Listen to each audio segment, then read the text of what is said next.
What if I told you that some of America's greatest achievements happened because Republicans and Democrats chose to work together? Today, the word bipartisanship almost sounds controversial. Some people hear it and think, well, that means someone sold out. And others think it means politicians have become too comfortable with each other. But here's the question we should be asking. Is bipartisanship the goal, or is solving problems the goal? Let's clear up some of the biggest misunderstandings in American politics today. Bipartisanship is not an ideology. It isn't progressive, it isn't conservative. It's simply a method of governing. It's the ability of people who disagree on many things to agree on something. And that doesn't mean they abandon their beliefs. It means they recognize that in a nation of more than 330 million people, nobody gets everything they want. And that's not failure, that's democracy. And too often today, we judge elected officials by how often they fight instead of how often they produce results. We've mistaken conflict for courage. We've confused outrage with leadership. And real leadership isn't measured by how many speeches you make or how many viral clips you post online. Hello. It's measured by whether people's lives actually improve because of your work. Now, let's be honest. Not every bipartisan bill is a good bill. And not every partisan bill is a bad one. The question should never be, did both parties support it? The question should always be, does it solve a real problem? And is it good for the people? That's the standard. History gives us plenty of examples. Major civil rights legislation in the 60s required members of both parties. The American with Disabilities Act became law because leaders built support across party lines. The reforms that stabilized Social Security in the 1980s required difficult negotiations and bipartisan votes.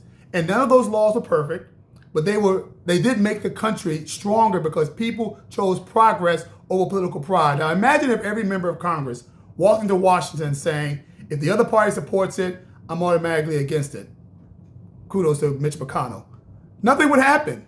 Budgets wouldn't pass, roads wouldn't be built, veterans wouldn't receive services, disaster relief would stall, national security decisions would become impossible. Government would grind to a literal halt. Here's something we don't say often enough. Compromise and bipartisanship are not signs of weakness. Hello. They're signs that someone understands they were elected to represent people, not just a political tribe. And every member of Congress represents constituents with different incomes and different backgrounds and different faiths and different political beliefs or ethnic backgrounds. Good representatives don't just listen to the people who voted for them.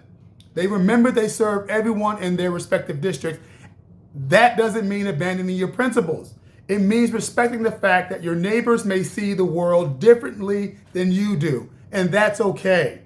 One of the strengths of America has always been our ability to debate passionately without believing our opponents are enemies. The power of one, opponents, not enemies. We've lost some of that. We spend too much time questioning motives and not enough time discussing ideas. We assume disagreement means bad intentions, and it usually doesn't.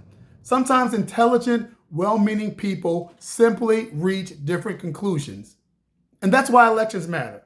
That's why debate matters. And that's why bipartisanship matters, not because everyone agrees, but because eventually somebody has to make government work. Here's the truth. Bipartisanship isn't about making both parties happy. It's about making the country stronger. And sometimes that means standing your ground. Sometimes it means negotiating. And yes, sometimes it means having the courage to work with someone you disagree with because your constituents deserve results more than they deserve political theater.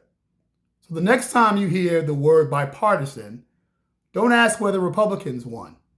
Don't ask whether Democrats won. Ask a better question. Did the American people win? Because at the end of the day, that's the only score that really matters.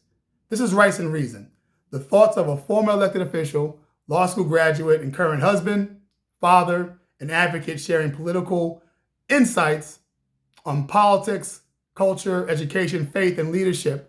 Subscribe to the channel, like, and share the content. And remember to think, it ain't illegal yet.